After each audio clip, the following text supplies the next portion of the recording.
Mhm.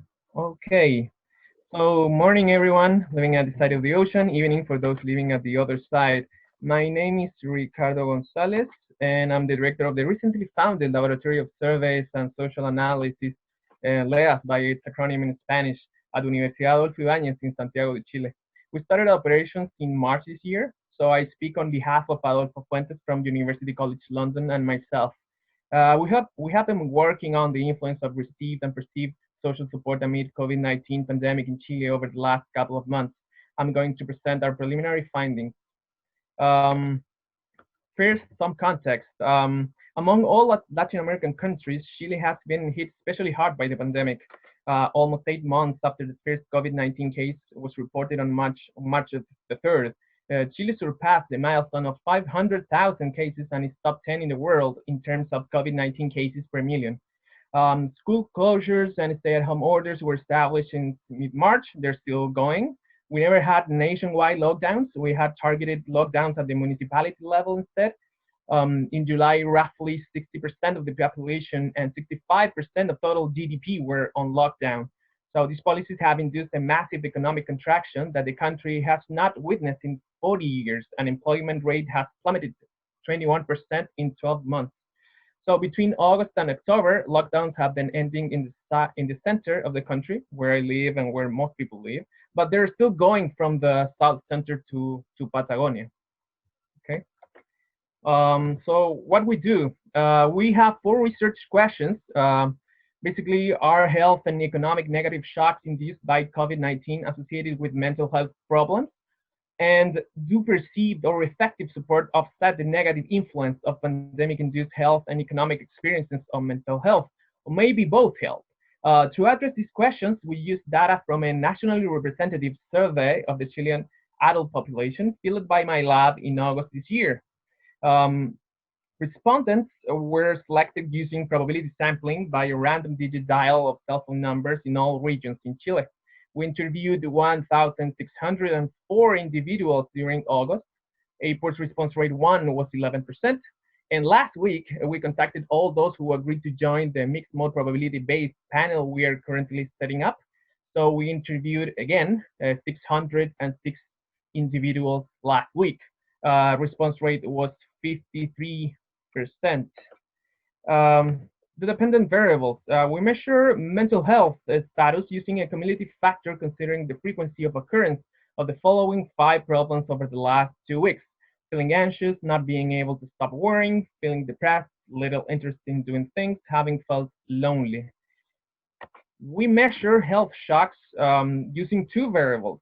First, the direct influence of COVID-19 is the sum of respondents' two experiences, having been tested positively for COVID-19 and having had COVID-19 symptoms. The indirect influence of COVID-19 is the sum of the following experiences, having people close to the respondent with COVID-19 symptoms or suffering from a severe illness and incapacity to get medical treatment. We measured the economic shocks using a cumulative factor of six negative experiences over the COVID-19 pandemic. You can see them on the screen, but it's basically having lost a job, experiencing an income reduction, and so on. Finally, we measured perceived social support using the 9 items you see on the screen, tapping basically whether respondents have someone to rely on in the case they need help in several situations. We measured effective social support as the sum of a series of dummy variables representing whether individuals receive help from their neighbors, their colleagues, schoolmates, and their close family members and friends. Finally, well, the results. First, I'm going to present the cross-sectional results. On your left, you can see the results of a linear model of mental health problems using the data collected in August. It's not different if we use the data collected in October. We control for demographics such as sex, age, educational level, marital status, among others, but they're not shown on the table. The first result of interest is that both the direct and indirect effects of COVID-19 are positively associated with mental health problems. We also find that economic shock is positively correlated with mental health problems. Its standardized coefficient is larger than those associated with the direct and indirect health shocks induced by the pandemic. Days on lockdown is not associated with mental health problems. And like I said, people here have different time spending on lockdown. Some people never were on lockdown, and some people were 150 days on lockdown. Perceived support is negatively correlated with mental health problems and has a large standardized provision, while effective support is never significant at the 95% confidence level.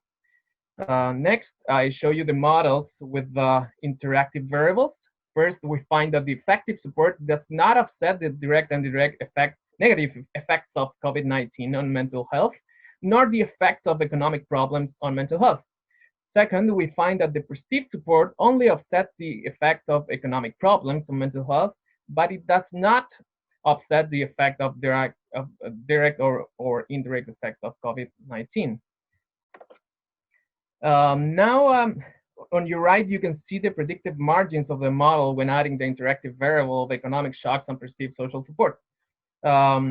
When perceived social support is high, the association of economic shocks and mental health problems is weaker than when that perception is low.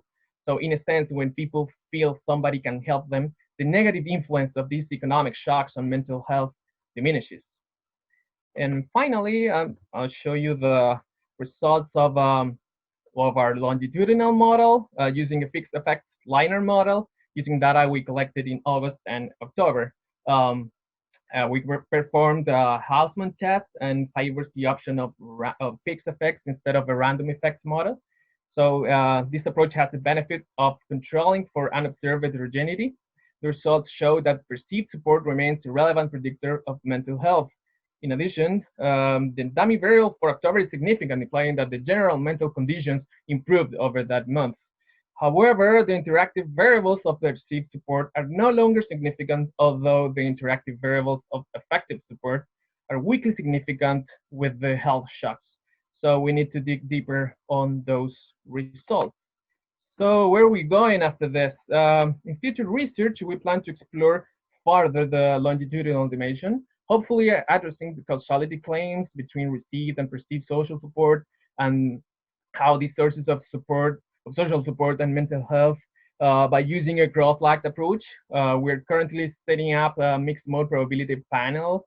So we will recruit more individuals in November and January to increase sample sizes. We also plan to field surveys every other month in which we plan to keep monitoring mental health, social support, and other variables. So that's it. Looking forward to your questions.